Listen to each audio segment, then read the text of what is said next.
Hello, and welcome to the Calmcast, a time to feel calm and think clearly. I'm Claire Downham, the Queen of Calm, a transformational life coach.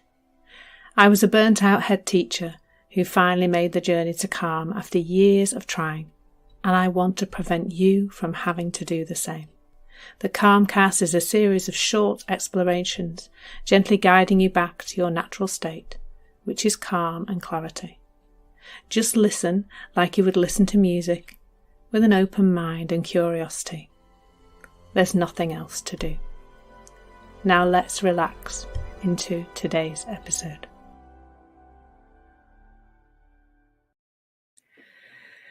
So, hello there.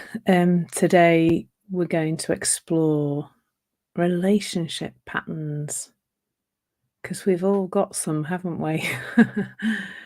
And they may not be as obvious to you right now as they might become, because that's what this conversation is often about. Really, it's about bringing some awareness to our relationship patterns, and then not coming from a place of deliberately trying to change them, but I think with awareness they do genuinely fade away by themselves.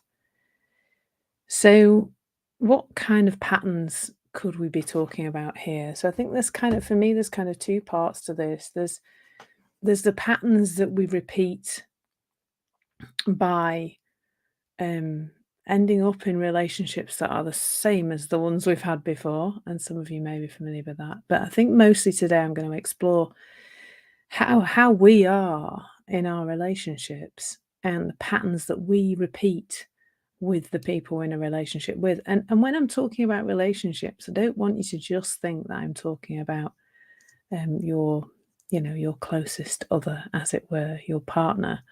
This could be your children, it could be your parents, it could be your siblings, your friends, it could be your colleagues at work, it could even be your clients. And at the moment, I'm listening to a lot of different books around coaching techniques.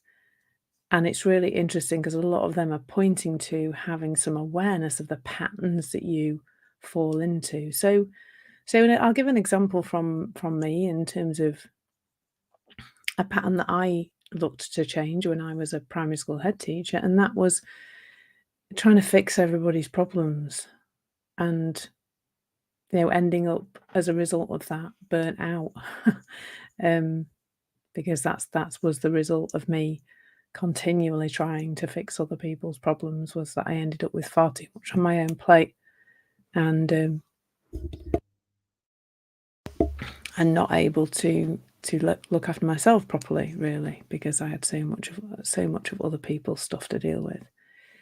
So what's to notice about this is as always, it's the thing to notice is the feeling. So there's nothing wrong with helping other people at all. But notice the feeling it comes from with, and notice what you think you're going to get out of that. Like I would have said back then that, if I solve these problems for these people, they'll be out of my hair and I'll be able to get on to the next thing. I'll feel better if I've solved this problem for this person. Now, the place where that might come out in many people's lives is parenting.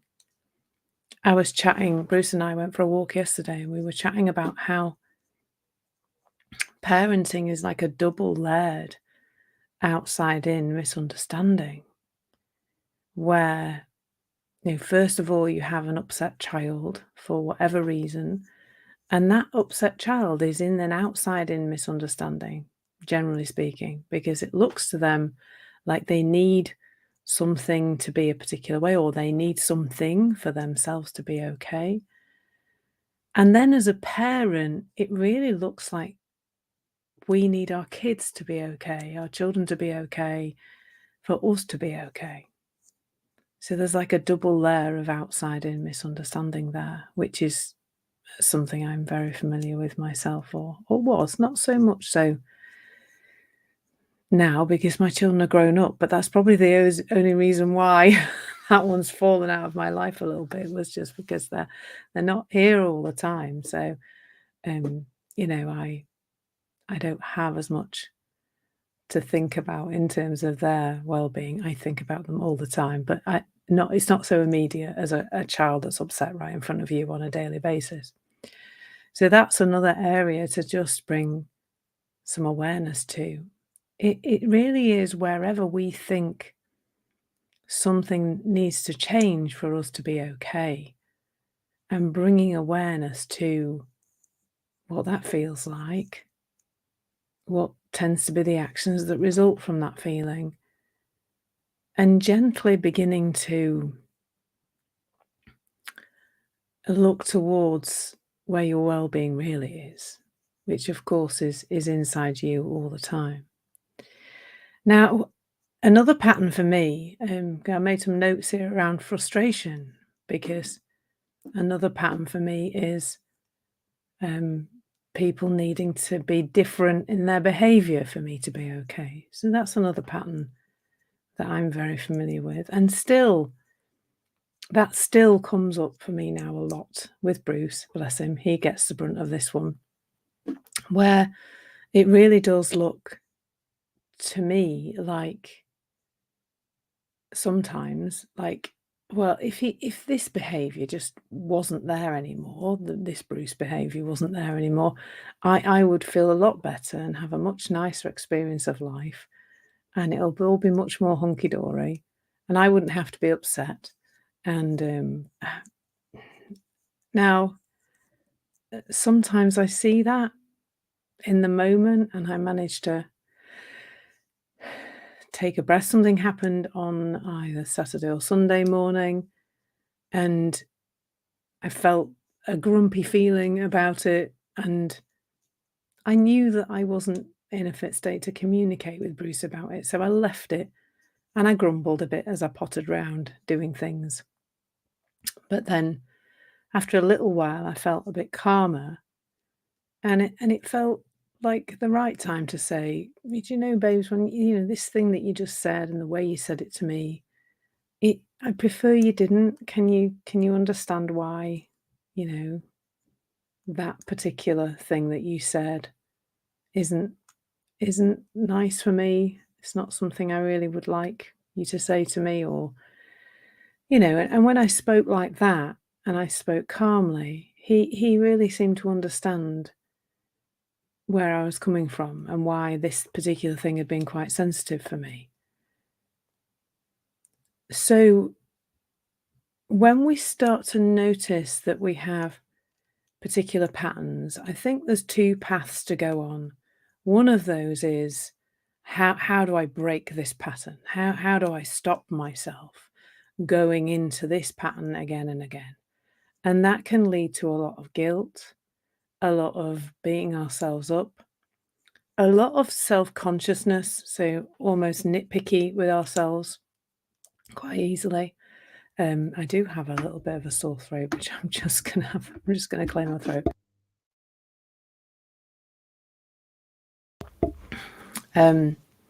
That's a bit better, isn't it? I don't sound quite so croaky now. I don't want to stop the flow, but I did want the croakiness to go.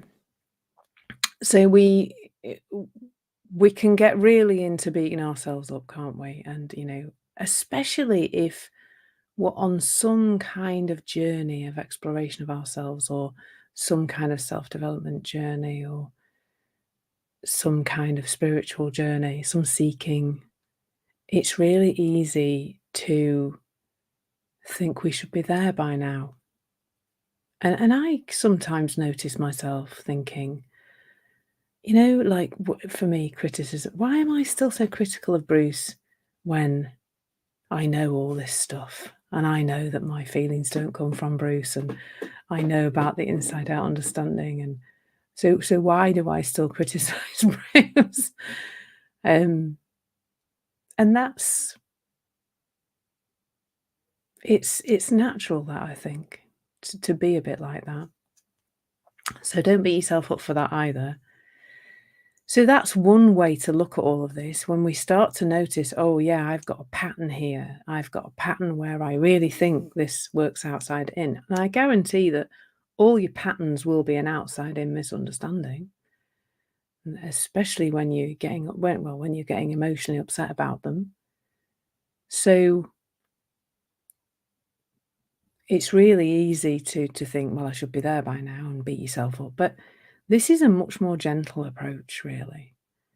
It's about seeing, well, first of all, the other person's doing the best they can, but you're also doing the best you can. In the moment, when somebody's doing something that is something you'd rather they didn't do, and it might be something you've asked them not to do before, or whatever pattern it is that you're kind of stuck in, it's understandable. You're a human being. You've got some habitual thinking, some belief systems in there. That's part of who you are on the surface. And so be kind. Start with being kind to yourself. Start with compassion.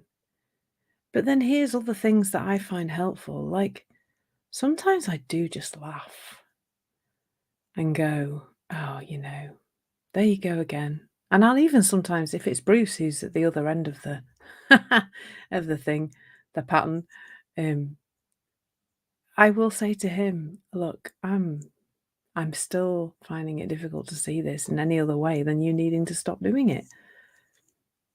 And to talk like that about it, and to shrug his shoulders sometimes and just say, oh, I see, I went into that pattern again. It seems, because of all the self-development stuff and all that you should be fixing it kind of ideas, that we really do need to,